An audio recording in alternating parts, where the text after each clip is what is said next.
اعوذ باللہ من الشیطان الرجیم بسم اللہ الرحمن الرحیم وَإِذْ قَالَ إِبْرَاهِيمُ،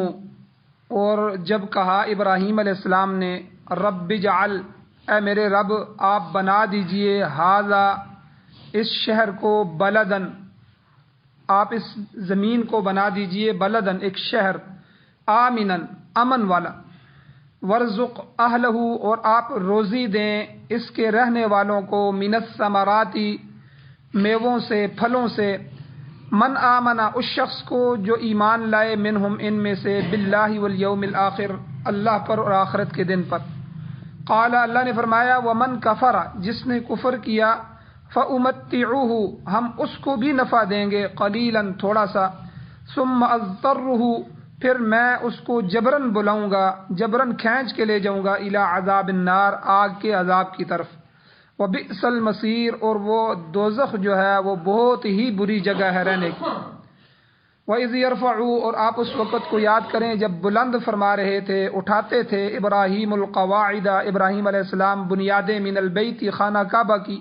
و اسماعیل، اور اسماعیل علیہ السلام بھی ان کے ساتھ تھے، ربنا، تو انہوں نے ایک دعا فرمائی اللہ سے، اے ہمارے رب، تقبل منا،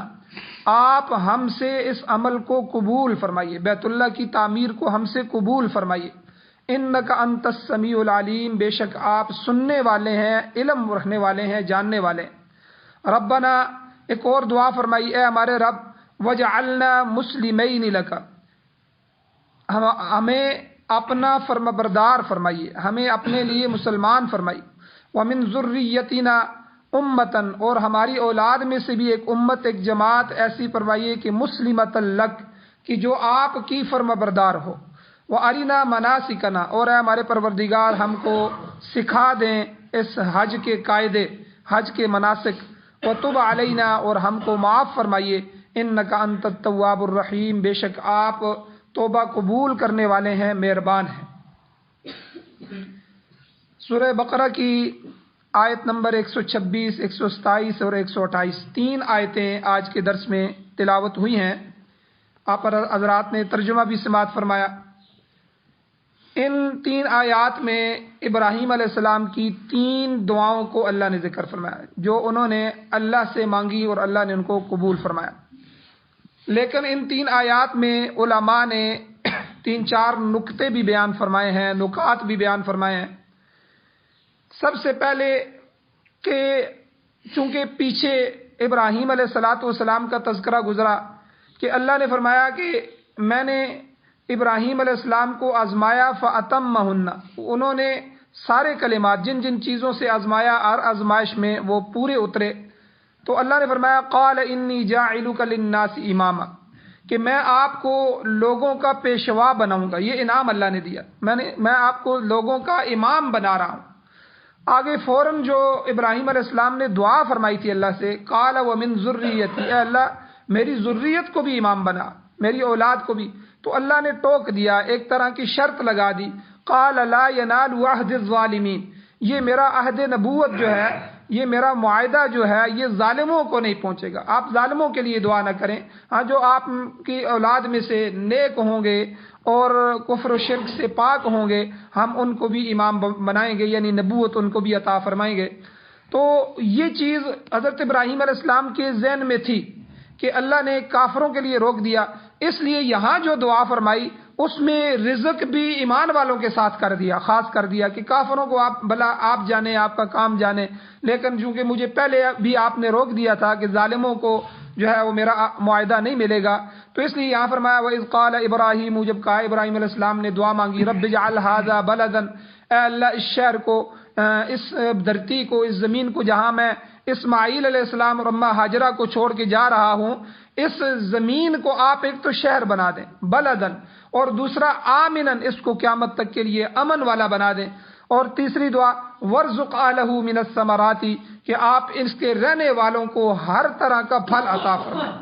اب یہاں خود قید لگائی ابراہیم علیہ السلام نے، من آمن منہم باللہ والیوم الآخر، ہاں جو ان میں سے ایمان لائے اللہ پر اور آخرت کے دن پر، اے اللہ میں ان کے لیے دعا کر رہا ہوں۔ اللہ نے پھر فرمایا، قال ومن کفر، نہیں جس نے کفر کیا ہوگا، کافر بھی اگر رہے گا، تو فامتعوہ قلیلا، ہم اسے تھوڑی سی دنیا دے دیں گے، دنیا جتنی بھی مل جائے نا یہ تھوڑی ہے، دنیا ساری بھی مل جائے یہ اللہ کی نظر میں تھوڑی ہی ہے، کیونکہ کل قیامت کے دن جو سب سے آخری جنتی ہوگا، آخری جنتی سے مراد یہ کہ جو دنیا میں اتنا گناہ گار ہوگا کہ اپنے گناہوں کی سزا بھگت رہا ہوگا جہنم میں، سارے جہنمی جو ایمان والے ہوں گے جن کو بطور سزا جہنم میں ڈالا جائے گا وہ نکل کے جنت میں جا چکے ہوں گے، اور یہ ان کے بعد بھی جو ہے وہ جہنم میں پڑا ہوگا، اللہ اس کو سب سے آخر میں نکال کر جنت میں داخل فرمائیں گے۔ تو حضور علیہ الصلوۃ والسلام نے کیا فرمایا؟ اس آخری جنتی کو اللہ دنیا سے 10 گنا بڑی جنت دیں گے، 10 دنیا ہو اتنی بڑی جنت اس کو ملے گی۔ تو اس لیے ساری دنیا کی حکومتیں مل جائیں، سارے جو ہے زر و جواہرات مل جائیں، ساری دنیا کی معدنیات مل جائیں، ساری دنیا کے ڈالر پیسے مل جائیں، ساری دنیا اس کو مل جائے، تب بھی اللہ نے کہا کہ فَأُمَتِّعُهُ قَلِيلًا، کہ ہم ان کو تھوڑی سی روزی دیں گے، کہ دنیا کے اندر تھوڑی سی خوشحالی ہوگی ان کی، ثم اضطرہ، پھر میں ان کو کھینچوں گا، ان کو مجبور کروں گا، الی عذاب النار، جہنم کی آگ کی طرف ان کو کھینچ کے ڈال دیا جائے گا، آخرت ان کی برباد ہوگی، جہنم کی آگ ان کا مقدر ہوگی۔ اور اللہ نے فرمایا وبئس المصیر، کہ وہ بہت ہی بری جگہ ہے رہنے کے لیے، بہت ہی برا ٹھکانہ ہے۔ یہاں علماء نے ایک نقطہ یہ بیان فرمایا کہ اللہ نے ابراہیم علیہ السلام کو یہ فرمایا کہ رزق کو امامت پر آپ قیاس نہ کریں، جو پہلے میں نے آپ کو دی تھی وہ امامت تھی، امامت دینی منصب تھا، دینی منصب کسی ظالم کو، کافر کو، فاسق کو جو ہے اس کو، منافق کو عطا نہیں کیا جاتا۔ اس لیے میں نے وہاں جب آپ کو کہا تھا قال انی جاعلک للناس اماما، میں پوری دنیا کا آپ کا امام بناؤں گا، تو وہاں آپ نے جو اپنی ذریت کے لیے دعا فرمائی تھی وہاں آپ کو کفر کو الگ کرنا چاہیے تھا، میں نے خود ہی کر دیا کہ لا ینال عہد الظالمین، کہ ظالموں کو یہ نبوت نہیں ملے گی۔ تو یہاں جو ہے جہاں آپ نے جو دعا مانگی ہے یہ رزق کی مانگی ہے، رزق جو ہے یہ دینی منصب نہیں ہے بلکہ یہ دنیاوی چیز ہے، اور اس لیے دنیاوی چیز عام ہے۔ اس کی وجہ یہ ہے کہ میں رب العالمین ہوں، جس طرح میں مسلمان کا رب ہوں میں کافر کا بھی رب ہوں، جس طرح میں مسلمان کو پال رہا ہوں کافر کا بھی پالنہار ہوں، اس لیے دنیا کے اندر جو میں رزق دوں گا اس میں جو ہے میں یہ خاص نہیں کرتا یہ مسلمان کے لیے، یہ کافر کے لیے، کافر کو نہیں دوں گا، تو بلکہ دنیا کی حقیقت حضور علیہ السلام نے بیان فرمائی کہ دنیا اللہ کی نظر میں جو ہے اتنی بری چیز ہے، اس کی کوئی حیثیت ہے ہی نہیں۔ اگر کوئی حیثیت ہوتی تو حضور نے کیا فرمایا؟ اللہ کافر کو ایک گھونٹ پانی بھی نہ دیتے، تو اس لیے اس کی حیثیت ہی نہیں ہے، تو میں جہاں مسلمان کو دوں گا کافر کو بھی دوں گا۔ تو اس لیے یہاں اللہ نے خود فرما دیا کہ آپ نے جو یہ قید لگائی ہے من آمن منہم باللہ والیوم الآخر، اے اللہ ان مکہ کے رہنے والوں کو جب آپ شہر بنا دیں گے اور اس کو امن والا بنا دیں گے، پھر آپ سے میں نے جو رزق کی دعا مانگی آپ ان کو رزق دیں گے، تو میری قید یہ ہے کہ آپ ایمان والوں کو دے۔ تو اللہ نے فرمایا کہ نہیں، ومن کفر، جو کافر بھی ہوگا تو میں اس کو تھوڑا بہت دنیا میں دوں گا۔ اور دوسرا نقطہ اللہ نے یہاں یہ فرمایا کہ وبئس المصیر، کہ جہنم اور دوزخ جو ہے وہ ہر حساب سے جو ہے وہ بری چیز ہے، کیونکہ دنیا میں ہم کسی چیز کو اگر برا کہتے ہیں تو کسی نہ کسی وجہ سے اس میں کوئی اچھائی بھی پائی جاتی ہے، ہر چیز من کل الوجوہ بری نہیں ہے۔ جیسے ہم کہتے ہیں سانپ کو مارو، سانپ بری چیز ہے، سانپ کے زہر سے بہت ساری چیزیں بنتی ہیں، سانپ کے اندر بہت سی، اسی طرح کوئی چیز جو ہے نقصان دینے والی ہے اللہ نے اس میں نفع بھی بہت سارے رکھے ہیں۔ تو لیکن جہنم کے بارے میں فرمایا کہ اس کے اچھے ہونے کی کوئی وجہ نہیں ہے، جہنم کے اچھائی کی کوئی وجہ نہیں ہے، ہر طرف سے اور ہر اعتبار سے دوزخ بری ہی بری چیز ہے۔ وبئس المصیر کا مطلب یہ ہے کہ وہ برے ٹھکانے والی ہے، اس کا ٹھکانہ، اس کا رہنا، اس کی رہائش جس کو مل گئی وہ برائی کے اندر چلا گیا، وہ ہر طرف سے ہر اعتبار سے بری چیز ہے۔ اور آگے ایک اور نقطہ علماء نے یہ بیان فرمایا کہ وَإِذْ يَرْفَعُ إِبْرَاهِيمُ الْقَوَاعِدَ، کہ ابراہیم علیہ السلام جب من البیت، بیت اللہ شریف کی، خانہ کعبہ کی بنیادیں اٹھا رہے تھے، وہ اسماعیل، اور اسماعیل علیہ السلام بھی ساتھ تھے، تو انہوں نے ایک دعا مانگی جب بیت اللہ کی تعمیر مکمل ہو گئی تو انہوں نے دعا مانگی ربنا تقبل منا، اے اللہ اس کو ہم سے قبول فرما، قبول فرما۔ تو قبول اور تقبل میں علماء نے فرق بیان فرمایا، قبول اور تقبل میں فرق ہوتا ہے، جو چیز اچھی ہو اور قابل چیز ہو اس کے لیے قبول بولا جاتا ہے، کوئی آپ کسی کو ہدیہ کرتے ہیں تو وہ ہدیہ جو ہے بہت اچھی چیز ہوتی ہے، بہت قیمتی چیز ہوتی ہے، پھر آپ اس کو کہتے ہیں یہ مجھے قبول فرمائیے، شرف قبولیت بخشیے۔ اگر کوئی بہت بڑا جو ہے عہدے دار ہے اور آپ ایک پین اس کو ہدیہ کر رہے ہیں، آپ ایک چھوٹی سی چیز اس کو ہدیہ کر رہے ہیں، تو آپ اس کے لیے تقبل کا لفظ کہ یہ آپ کے لائق تو نہیں ہے لیکن میں آپ کو ہدیہ دے رہا ہوں، آپ اس کو قبول فرمائیں، یہ عاجزی کا لفظ ہوتا ہے۔ تو یہاں ابراہیم اور اسماعیل علیہ السلام نے اللہ کو یہ نہیں کہا کہ اے اللہ یہ ہم نے بہت بڑا تیر مار لیا ہے، بہت بڑا عمل کر لیا ہے اور بہت بڑی چیز کر لی ہے، آپ کی شان کے مقابلے میں ہم چیز کو لے کے آئے ہیں، بیت اللہ کی تعمیر کر دی ہے تو آپ اس کو قبول فرمائیں۔ نہیں، فرمایا کہ اے اللہ کہ گھر تو آپ کا بہت بڑا تھا، بیت اللہ کی تعمیر تو بہت بڑی چیز تھی، لیکن ہمارا یہ عمل جو ہے یہ ابراہیم اور اسماعیل علیہ السلام کی انتہائی عاجزی اور انتہائی تواضع، کمال تواضع کی طرف قرآن کا اشارہ کر رہا ہے کہ ہمارا عمل اس قابل نہیں ہے کہ اللہ قبول ہو، مگر آپ اپنے لطف اور کرم سے اس کو قبول فرمائیں۔ یہ دعا ربنا تقبل منا۔ اور یہاں علماء نے یہ نقطہ لکھا ہے کہ کسی آدمی کو اپنے کسی عمل کو جو ہے اس کے اوپر اترانا نہیں چاہیے۔ تو 3-4 چیزیں اس کے بارے میں مسئلے کے طور پر لکھی ہیں۔ پہلی چیز کہ اگر کوئی عمل قبول بھی ہو جائے تو لیکن اللہ کے ذمہ اس کا قبول کرنا واجب نہیں ہے، یہ بات یاد رکھیں۔ ایک عمل میرا قبول بھی ہے، اللہ ایسی شان والے ہیں اس پر ضروری نہیں ہے، واجب نہیں ہے کہ وہ میرے عمل کو قبول کرے، بلکہ مجھے قبولیت کی درخواست کرنی چاہیے۔ ایک عمل میں کر دیتا ہوں، کرنے کے بعد وہ قبول ہو جاتا ہے تو اسے مجھے قبول کروانا بھی چاہیے، اس کی درخواست بھی کرنی چاہیے، اے اللہ ہمارے ٹوٹے پھوٹے عملوں کو قبول فرما۔ یہ دعا ہمیشہ ہر دعا میں یاد رکھا کریں، یہ دعا کریں اے اللہ یہ جو ہم نماز پڑھتے ہیں، یہ جو ذکر کر دیتے ہیں، یہ جو اشراق کرتے ہیں، یہ جو ہم دعوت و تبلیغ کا اتنا عالی شان کام کرتے ہیں، یہ ہم اپنے آپ کی شان کے مطابق نہیں کر سکتے، ہمارا ہر عمل ناقص ہے۔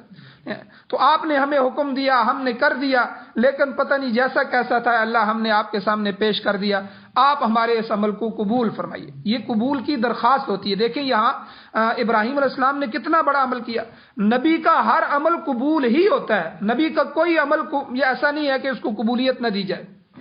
نبی ہوتا ہی معصوم ہے اور وہ اپنا ہر عمل کرتا ہی اللہ کے حکم سے ہے، وہی کے ذریعے کرتا ہے۔ تو اتنا بڑا عمل اتنے بڑے پیغمبر سے ہو رہا ہے،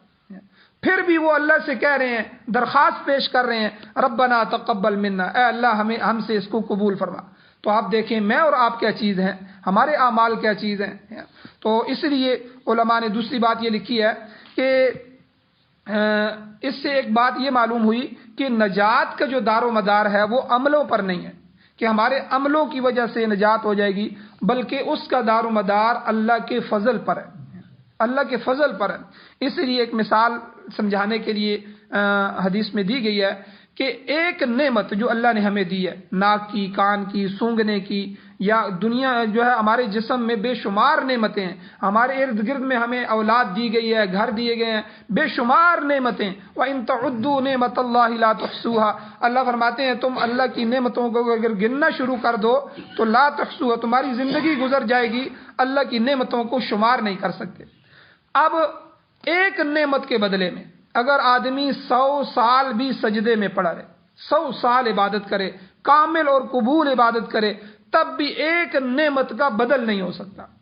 عمل جو ہے وہ اللہ کی ایک نعمت کا بھی بدل نہیں ہو سکتا، یہ اللہ کا فضل ہوگا، یہ اللہ کا کرم ہوگا۔ اس لیے میں بھی دعا میں اور آپ بھی خصوصی طور پر اے اللہ ہمیں اپنا فضل کرم اور رحم والا معاملہ فرمائیے گا، یہ دعا ہمیشہ کیا کریں۔ چند دعائیں ایسی ہیں ان کو اپنی دعاؤں کا حصہ بنائیں۔ جب اللہ کا فضل کرم اور رحم نہیں ہوگا تو ہم کبھی بھی نہیں بچ سکیں گے، اپنے اسباب سے نہیں بچ سکیں گے۔ کوئی بھی سبب اختیار کر لیں، بڑا سے بڑا سبب حکومتوں نے اختیار کیے کہ زلزلے آتے ہیں ہم زلزلہ پروف عمارتیں بنائیں گے، ان کو کچھ نہیں ہوگا۔ اللہ نے اکھاڑ کے رکھ دیا، زمین سے اکھاڑ کے، زمین کو اوپر کے حصہ نیچے، نیچے کا حصہ اوپر کر دیا، تو اللہ کی طاقت سے کون بچ سکتا ہے؟ تو اس لیے دوسری چیز علماء نے یہاں اس سے یہ کی ہے کہ دیکھیں جو عمل ابراہیم علیہ السلام نے کیا تھا اس عمل پر اپنے نجات کی مدار نہیں سمجھی کہ میں پیغمبر ہوں، میں نے اتنا بڑا اس پر میری نجات، بلکہ کہا کہ اے اللہ اس کو آپ شرف قبولیت فرمائیں، اپنے فضل والا معاملہ فرمائیں، انک انت السمیع العلیم، آپ سننے والے ہیں، آپ جاننے والے ہیں، میں دل سے یہ دعا کر رہا ہوں، آپ مجھے جانتے ہیں کہ میں نے اب میرے عمل پر کوئی میں نے بھروسہ نہیں کیا، میں نے آپ کی ذات پر بھروسہ کیا ہے، اس لیے جو ہے کوئی بھی عمل، بڑے سے بڑا عمل، 100 سال کی عبادت بھی جو انسان کو اللہ نے نعمتیں دی ہیں، ان نعمتوں میں سے ایک نعمت کا بھی عمل بدل نہیں ہو سکتا۔ اسی طرح چوتھی چیز علماء نے یہاں قبولیت دعا کی شرائط یہاں سے لکھی ہیں، ٹھیک ہے، کہ دعا کی قبولیت کی کیا کیا شرطیں ہیں۔ قبولیت، سب سے پہلی بات کہ قبولیت کے بغیر ہر عمل بیکار ہے۔ اگر عمل قبول نہ ہو تو پھر اس کا فائدہ کیا ہے؟ اسی لیے ابو دردہ رضی اللہ تعالیٰ عنہ کی حدیث موجود ہے، وہ فرماتے ہیں کہ اگر مجھے علم ہو جائے، دنیا میں علم نہیں ہو سکتا، لیکن مجھے کسی طرح پتہ چل جائے کہ اللہ نے میری 2 رکعت نماز قبول فرما لی ہے، تو میں اس کے بدلے میں دنیا اور دنیا کے اندر جو کچھ بھی ہے، دنیا و ما فیہا، اس کو ٹھکرا دوں۔ یعنی یہ اتنی بڑی خوشی کی بات میرے لیے ہوگی کہ اللہ نے میری 2 رکعت نماز نفل قبول فرما لی ہے۔ تو یعنی آپ اندازہ لگائیں، شرف قبولیت سب سے بڑی چیز ہے۔ قبولیت کے بغیر کوئی عمل جو ہے اس کی قیمت نہیں ہے، ہر عمل قبولیت کے بغیر بیکار ہے۔ اس لیے کوئی بھی عمل کیا جائے اس عمل کو قبول کروایا جائے۔ جیسے ہمارے حضرات کہتے ہیں دعوت والے کہ گشت کرنے کے بعد جب ہم واپس آتے ہیں تو پھر دعا مانگتے ہیں، اے اللہ یہ بہت بڑا عمل تھا، ہم اس کو کر نہیں سکے، اس کی رعایت نہیں رکھ سکے، پورے آداب سے نہیں کر سکے، ٹھیک ہے، تو وقت ختم ہو گیا یا محلہ ختم ہو گیا، اے اللہ ہمیں تو پوری دنیا میں جانا چاہیے تھا اور ہر لمحے کے لیے جانا چاہیے تھا، تو ہم یہ مختصر سے اوقات لے کے آئے اور بے ڈھنگ سے ہم نے یہ عبادت کی ہے، تو لیکن اس پر ہم استغفار کرتے ہیں، ٹھیک ہے، یعنی استغفار بھی اس عمل کے قبول کروانے کے لیے۔ تو یعنی یہ قبولیت سب سے پہلی چیز۔ دوسری، اللہ نے قرآن میں فرمایا انما یتقبل اللہ من المتقین، اللہ متقین سے ہی قبول فرماتے ہیں۔ یہ متقین کے اللہ نے شرط، اس سے پتہ چلا کہ اگر دل میں کفر ہوگا، شرک ہوگا، نفاق ہوگا یا ریاکاری ہوگی، یہ چاروں چیزوں میں سے کوئی، کافر کی دعا بھی اللہ قبول نہیں کرتے، مشرک کی بھی نہیں کرتے اور منافق کی بھی نہیں ہوتی، اور تیسرا اگر مومن ہے لیکن ریاکار ہے، دوسروں کو دکھلاوے کے لیے کر رہا ہے، اگر یہ چیز ہوگی تب بھی کوئی عمل قبول نہیں ہوگا۔ اس لیے اللہ ہمیں کفر، شرک اور نفاق سے پاک فرمائے۔ انشاءاللہ ایمان والے ہیں، لیکن چوتھی چیز ہمارے لیے بڑی خطرناک ہے کہ ہم نمازیں پڑھیں، حج کریں، کہ لوگ ہمیں نمازی کہیں، دیکھو کتنے بڑے عمل کرنے، اس سے ڈرتے رہیں، کسی کو دکھلانے کے لیے نہ کریں، لیکن کوئی دکھلاوا نہ ہو، اللہ کی ذات کے لیے اس عمل کو کیا جائے، یہ قبولیت کے لیے شرط ہے۔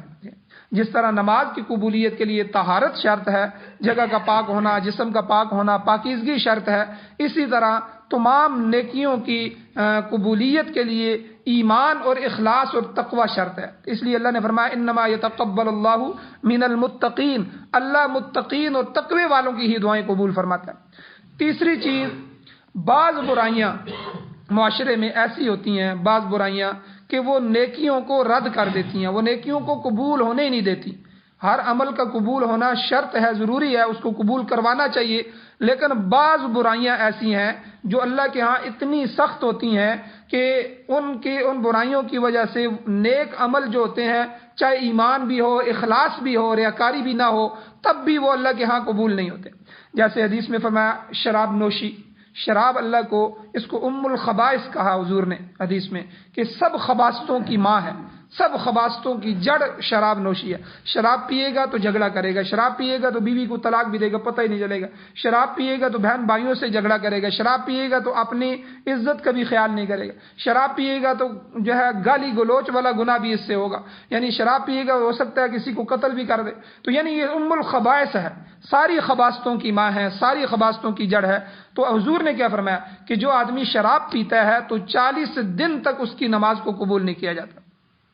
تو دیکھیں اس عمل کی وجہ سے اب قبول نمازیں بھی روک دی گئی، نماز اپنی جگہ قبول ہو رہی ہے، لیکن اس عمل کی وجہ جب تک توبہ نہ کر لے، توبہ کرے گا پھر اللہ اس کو عمل کو قبول فرمائیں۔ اسی طرح حدیث میں حضور نے فرمایا جو غلام اپنے مالک سے بھاگ جائے، غلام کا اپنے مالک سے بھاگنا یہ سخت گناہ ہے، تو وہ اس کا مالک ہے، تو حضور نے فرمایا جب تک وہ اپنے مالک کے پاس واپس نہ آ جائے تب تک اللہ اس کی کوئی عبادت کو، کوئی نماز کو قبول نہیں فرماتا۔ تو تیسری چیز یہ اور چوتھی چیز جو ہے نبی علیہ الصلوۃ والسلام نے فرمایا کہ دین میں اخلاص پیدا فرماؤ. اخلاص، تھوڑا سا بھی اخلاص ہو اللہ اس کو قبول فرماتے ہیں. قرآن مجید میں اللہ نے ایمان والوں کے بارے میں فرمایا مخلصین لہ الدین، کہ وہ اپنے دین کو، وہ اپنے عبادت کو، وہ اپنے ہر عمل کو خالص اسی ذات کے لیے کرتے ہیں. یہ ایمان والوں کی صفت ہے، اور وہ اللہ کے لطف و کرم سے جو ہے اللہ ان کے اخلاص کی برکت سے اس عمل کو قبول فرماتے ہیں. یہ 3-4 چیزیں جو ہیں انہی میں سے بیان ہوئی ہیں. تو آگے ابراہیم علیہ السلام کی جو دعائیں ہیں یہاں ان کی تفصیل ہے. ان میں سے پہلی دعا، سب سے پہلی دعا انہوں نے یہ فرمائی کہ اللہ یہ جو چٹیل میدان ہے، بالکل ریگستان ہے، ریت ہی ریت ہے، اور آپ نے مجھے حکم فرمایا، آپ کے حکم کے مطابق میں نے اپنے اہل و عیال کو یہاں لا کر ڈال دیا. آپ سے میں ایک دعا کرتا ہوں، رب اجعل ھذا بلدا، اے اللہ اس کو ایک شہر بنا دے جہاں کوئی توقع ہی نہیں تھی، کوئی چانس ہی نہیں تھا، نہ کوئی درخت تھے، نہ کوئی گھاس پھوس تھا، نہ کوئی پانی تھا. اور اس کے لیے سب سے پہلے ابراہیم علیہ الصلوۃ والسلام نے اللہ سے جو دعا مانگی، اے اللہ میں اپنے اہل و عیال کو یہاں چھوڑ کے، مجھے یقین ہے آپ ان کو ضائع نہیں کریں گے، یا اللہ اس کو پورا کا پورا شہر بنا دے، تو تاکہ یہاں وہ سکونت اختیار کریں، ان کو وحشت نہ ہو، اور ضروریات زندگی جو ہے بآسانی ان کو میسر آ جائے. یہ شہر میں ہی ہو سکتی ہے. اور یہی دعا سورہ ابراہیم کے اندر اللہ نے ھذل بلد آمنن کے الفاظ سے بیان فرمائی ہے. یہاں الف لام نہیں ہے، ھذا بلدن آمنن، وہاں ھذل بلد آمنن. اچھا، الف لام جو عربی میں آتا ہے یہ کسی پر آئے تو اس کو معرفہ بنا دیتا ہے، معرفہ نکرہ، تو اس کی معرفہ کہتے ہیں، اس کی شخصیت کو خاص کر دیتا ہے. تو فرق کی وجہ علماء نے یہاں یہ بیان فرمائی ہے کہ پہلی دعا جو یہاں اس آیت کے اندر اللہ نے بیان فرمائی ہے تو اس میں سورہ بقرہ میں بلدن کے لفظ سے یہ اس وقت کی گئی تھی جب یہ جنگل تھا، شہر نہیں بنا تھا. ابھی کوئی شہر خاص ہوتا مکہ نام کا تو اس کو معرفہ کیا جاتا، الف لام لگایا جاتا، تو اس لیے شہر نہیں تھا. تو انہوں نے جو دعا مانگی کہ اللہ کوئی بھی کسی قسم کا شہر اس کو بنا دیں. اب دوسری جو دعا سورہ ابراہیم کے اندر ہے، اس وقت الف لام جو لگایا گیا تو اس وقت وہ شہر بن چکا تھا، اور بننے کے بعد اللہ نے سے انہوں نے دعا فرمائی تھی. تو کیونکہ اس کا قرینہ اور دلیل موجود ہے کہ سورہ ابراہیم کی اسی کے آگے اللہ نے ابراہیم علیہ السلام نے اللہ کے سامنے یہ فرمایا، الحمدللہ الذی وہب لی علی الکبر اسماعیل و اسحاق، میں اس اللہ کی حمد بیان کرتا ہوں جس نے مجھے عطا فرمایا علی الکبر، بڑھاپا میں میرے اوپر آ گیا تھا تو اللہ نے مجھے اسماعیل اور اسحاق علیہ السلام عطا فرمائے. اب اس سے اندازہ ہوتا ہے کہ یہ دعا حضرت اسحاق علیہ السلام کی پیدائش کے بعد ہے، کیونکہ ابراہیم علیہ السلام کہہ رہے ہیں کہ اللہ نے مجھے اسماعیل اور اسحاق عطا فرمائے، اور حضرت اسحاق علیہ السلام حضرت اسماعیل علیہ السلام سے 13 سال بعد پیدا ہوئے. اب 13 سال بعد پیدا ہوئے ہیں تو اس کا مطلب ہے کہ جب اسماعیل علیہ السلام تھے تو ابراہیم علیہ السلام جو دعا مانگ رہے تھے اس وقت شہر وجود میں نہیں آیا تھا، اس لیے بلدن کہا کہ کوئی بھی شہر اس کو بنا دیں. اور جب اسماعیل اور اسحاق دونوں آ چکے تھے تو ایک شہر بھی بن چکا تھا، تو اس لیے جو ہے وہاں جو ابراہیم علیہ السلام نے الف لام کے لفظ کے ساتھ اس کو ذکر فرمایا. تو بہرحال سب سے پہلا قبیلہ جرہم کے لوگ وہاں آئے اور انہوں نے حضرت اماں ہاجرہ سے اجازت لی کہ آپ کی اگر اجازت ہو تو ہم جو ہے یہاں آباد ہو سکتے ہیں. تو